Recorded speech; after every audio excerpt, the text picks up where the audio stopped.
Hi all, ഞാൻ doctor അസ്ലക്. ഇന്ന് നമ്മൾ ഈ വീഡിയോയിലൂടെ നോക്കാൻ പോകുന്നത് ബയോളജി എന്ന് പറയുന്ന സബ്ജക്റ്റിൽ എങ്ങനെ നമുക്ക് മാക്സിമം സ്കോർ ചെയ്യാം എന്നുള്ള കാര്യങ്ങളാണ്. ഇപ്പോൾ ബയോളജിയെ സംബന്ധിച്ചിടത്തോളം നമുക്കറിയാം ഏറ്റവും കൂടുതൽ വെയിറ്റേജ് ഒക്കെ ഉണ്ട്, വളരെ പെട്ടെന്ന് സ്കോർ ചെയ്യാൻ പറ്റുന്ന ഒരു സബ്ജക്റ്റാണ്. അപ്പോൾ ഇതിൽ ആദ്യത്തെ കാര്യം എൻ സി ആർ ടി അത് തന്നെ. എൻ സി ആർ ടിയുടെ പുറത്തേക്ക് പോകുന്നത് നിർത്തുക. പല കുട്ടികൾക്കുള്ളൊരു പ്രവണതയാണ് ഔട്ട് പഠിക്കുന്നത് എന്തോ വലിയ സംഭവമാണെന്നൊരു താല്പര്യം. അത് ഒരു തെറ്റായ ധാരണയാണ്. കാരണം കഴിഞ്ഞ 2018 തൊട്ട് ഇങ്ങോട്ട് നമ്മൾ നോക്കുന്ന സമയത്ത് നല്ല രീതിയിൽ എൻ സി ആർ ടിയുടെ ഉള്ളിൽ നിന്ന് തന്നെ ചോദ്യങ്ങൾ ചോദിക്കുന്നത് കാണാൻ പറ്റും. ഫ്രീക്വൻ്റ് ആയിട്ട് നടന്ന 2-3 വർഷത്തെ ക്വസ്റ്റ്യൻ പേപ്പർ എടുത്താൽ ഒരു 90% 90 എബോവും എൻ സി ആർ ടിയുടെ ഉള്ളിൽ നിന്നുള്ള ചോദ്യങ്ങളാണ്. കഴിഞ്ഞ വർഷത്തിന് നീറ്റിലെ ക്വസ്റ്റ്യൻസ് നോക്കുമ്പോൾ ഒക്കെ എൻ സി ആർ ടി എന്നാണ് ചോദിക്കുന്നത്. അപ്പം നമുക്ക് ആ പഴയ പ്രവണതയിൽ ഔട്ട് പോകുന്നത് ആദ്യം അങ്ങോട്ട് നിർത്തിവെക്കാം. അതാണ് ഒന്നാമത്തെ കാര്യം. എൻ സി ആർ ടിയിൽ so only on the N C R T, focus only on the N C R T. N C R T മാത്രം നിങ്ങളുടെ പ്രൈമറി സോഴ്സ് ആക്കുക. ആ ടെക്സ്റ്റിലെ ഓരോ വരികളും ആയിരിക്കണം നിങ്ങളുടെ മനസ്സിലുണ്ടാവേണ്ടത്. രണ്ടാമതായിട്ടുള്ള കാര്യം എന്ന് പറയുന്നത് എൻ സി ആർ ടി വായിക്കുക എന്ന് എല്ലാവരും പറയും. എൻ സി ആർ ടി വായിക്കണം എന്ന് പറയും. നമ്മളെ വീട്ടിൽ പത്രം ഇടാറുണ്ട് അല്ലേ? നമ്മളെല്ലാവരും പത്രം വായിക്കാറുണ്ട്. ഈ പത്രം വായിക്കുന്ന പോലെ വായിക്കാൻ പറ്റിയൊരു സാധനമല്ല എൻ സി ആർ ടി. പത്രം വായിച്ച് നമ്മൾ ഓർമ്മിച്ച് വെക്കാറില്ലല്ലോ. It's not about reading, it's about understanding. കാര്യങ്ങൾ മനസ്സിലാക്കിയിട്ട് വേണം എൻ സി ആർ ടി വായിക്കാൻ. അതിൽ ഓരോ പാരഗ്രാഫിലും ഓരോ ചോദ്യങ്ങൾ ഉണ്ടാകും. അതിങ്ങനെ പത്രം വായിക്കുന്ന പോലെ വായിച്ചു പോയാൽ ചിലപ്പോൾ പിക്കപ്പ് ചെയ്യണമെന്നില്ല. അപ്പോൾ അതെങ്ങനെ പിക്കപ്പ് ചെയ്യുക? അവിടെയാണ് ചോദ്യങ്ങളുടെ ഇമ്പോർട്ടൻസ് വരുന്നത്. നിങ്ങൾക്ക് നാട്ടിൽ ഒരുപാട് മെറ്റീരിയൽസ് അവൈലബിൾ ആണ്. N C R T master stroke അല്ലെങ്കിൽ N C R T line by line എന്നൊക്കെ പറഞ്ഞ കൺസെപ്റ്റിൽ അവൈലബിൾ ആയിട്ടുള്ള ഒരുപാട് പുസ്തകങ്ങളുണ്ട്. എൻ സി ആർ ടിയിലെ പാരഗ്രാഫുകളിൽ നിന്ന് തിരിച്ചും മറിച്ചും തിരിച്ചും ചോദ്യങ്ങൾ ഉണ്ടാക്കുന്ന കുറേ സാധാ പുസ്തകങ്ങൾ. ആ ചോദ്യങ്ങളാണ് നിങ്ങൾ ആദ്യം ചെയ്യേണ്ടത്. ചിലപ്പോൾ ആദ്യം വായിക്കുമ്പോൾ പെട്ടെന്ന് ഉത്തരം കിട്ടുമ്പോഴത്തേക്ക് സിമ്പിൾ ക്വസ്റ്റ്യൻ എന്ന് വിചാരിക്കും. പക്ഷെ സിമ്പിളാണ് നിങ്ങളെ തെറ്റിക്കുന്നത്. അതുകൊണ്ട് അത്തരത്തിലുള്ള ചോദ്യങ്ങൾ ആദ്യം ചെയ്യുക. കാരണം ഓരോ പാരഗ്രാഫിലും എങ്ങനെ ക്വസ്റ്റ്യൻ ഫ്രെയിം ചെയ്യാം എന്നറിയുന്നിടത്താണ് നിങ്ങൾ വിജയിക്കുന്നത്. ഉദാഹരണത്തിന് ഞാൻ സ്ഥിരമായി എടുക്കുന്ന ചാപ്റ്റർ ബയോടെക്നോളജി.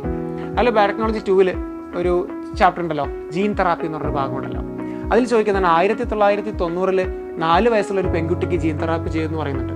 അതിൽ ഓരോന്നും എം സി ക്യു ആണ്. 1990 ഒരു എം സി ക്യു ആണ്. 4 വയസ്സുള്ള പെൺകുട്ടി ഒരിക്കൽ 4 വയസ്സുള്ള ആൺകുട്ടിയായിരുന്നു ക്വസ്റ്റ്യൻ പേപ്പറിൽ.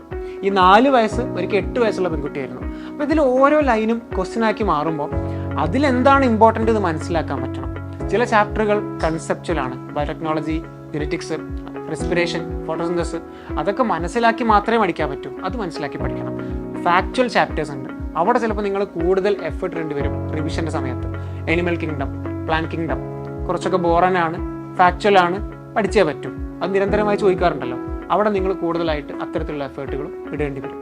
അപ്പോൾ ബയോളജി എന്ന് പറയുന്ന സബ്ജക്റ്റ് എങ്ങനെ എളുപ്പമാക്കാമെന്ന് ചോദിച്ചു കഴിഞ്ഞാൽ എൻ സി ആർ ടിയുടെ ഉള്ളിൽ തന്നെ നിന്ന് പഠിക്കുക, കൂടുതൽ ക്വസ്റ്റ്യൻസ് ചെയ്യുക. റിവിഷൻ്റെ സമയത്ത് ഒരുപാട് വിദ്യാർത്ഥികൾ ചോദിക്കും, സാർ എങ്ങനെയാണ് ബയോളജി റിവൈസ് ചെയ്യേണ്ടതെന്ന്. The answer is very simple. N C R T വായിച്ചുകൊണ്ട് റിവൈസ് ചെയ്യുന്നതിൽ എത്ര ബെനിഫിഷ്യലാണ് ക്വസ്റ്റ്യൻസ് ചെയ്തുകൊണ്ട് റിവൈസ് ചെയ്യുക എന്ന് പറയുന്നത്. ഇനി എവിടെ തുടങ്ങുന്നതായിരിക്കും നിങ്ങളുടെ സംശയം?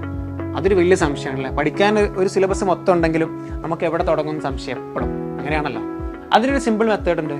ബയോളജിയിൽ 2020 വെച്ച് കൂട്ടാം, അല്ലെങ്കിൽ 2018 വെച്ച് കൂട്ടുകയാണെങ്കിൽ 18, 19, 20, 21, 22, 23 ആകട്ടെ.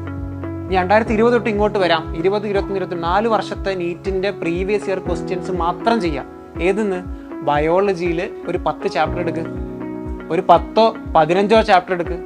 ആ 10ഓ 15ഓ ചാപ്റ്ററിൽ ബയോളജിയിൽ 2020 തൊട്ട് ഇങ്ങോട്ടുള്ള ചോദ്യങ്ങൾ മാത്രം ഒന്ന് അറ്റംപ്റ്റ് ചെയ്ത് നോക്ക്. എന്നിട്ട് സ്കോർ ഒന്ന് പെർസെൻറ്റേജ് ഇട്ട് നോക്കിയാൽ നിങ്ങൾക്ക് മനസ്സിലാവും നിങ്ങളെടുത്ത ആ 10 ചാപ്റ്ററിൽ ഏതാണ് നിങ്ങളുടെ വീക്ക്. ആ ചാപ്റ്റർ ആദ്യം പഠിക്കും, എന്നിട്ട് ബാക്കി പഠിക്കും. ആ 10 ചാപ്റ്റർ തീർന്നിട്ട് അടുത്ത 10 ചാപ്റ്റർ പഠിച്ചോളൂ. അപ്പോൾ അതുകൊണ്ട് ബയോളജി എന്ന് പറയുന്ന സബ്ജക്റ്റ് എങ്ങനെ എളുപ്പമാക്കാമെന്ന് ചോദിച്ചാൽ എനിക്ക് നിങ്ങളോട് പറയാനുള്ള കാര്യങ്ങൾ ഇതൊക്കെയാണ്. And most importantly consistent efforts വേണം. ഇത് ഒറ്റയടിക്ക് ഓടി നേടാൻ പറ്റുന്ന കാര്യമല്ല. ബയോളജിയെ വളരെ ലാഘവത്തോടെ കാണുകയും ചെയ്യരുത്. കാരണം ബയോളജി വളരെ സിമ്പിളായി സ്കോർ ചെയ്ത് കഴിഞ്ഞാൽ നിങ്ങൾക്ക് അവിടെ കിട്ടുന്ന എന്താണെന്നറിയോ? സമയ ലാഭമാണ്. 1 മിനിറ്റ് ഒന്നും വേണ്ട ബയോളജിയിലെ എല്ലാ ചോദ്യങ്ങൾക്കും. അതിൽ നിന്ന് സേവ് ചെയ്യുന്ന സമയമാണ് നാളെ നിങ്ങളുടെ എക്സാം ഹാളിൽ ഫിസിക്സിനും കെമിസ്ട്രിക്കും നിങ്ങൾക്ക് സമയം നൽകാൻ പോകുന്നത്. അപ്പോൾ എല്ലാവർക്കും ഓൾ ദി ബെസ്റ്റ്.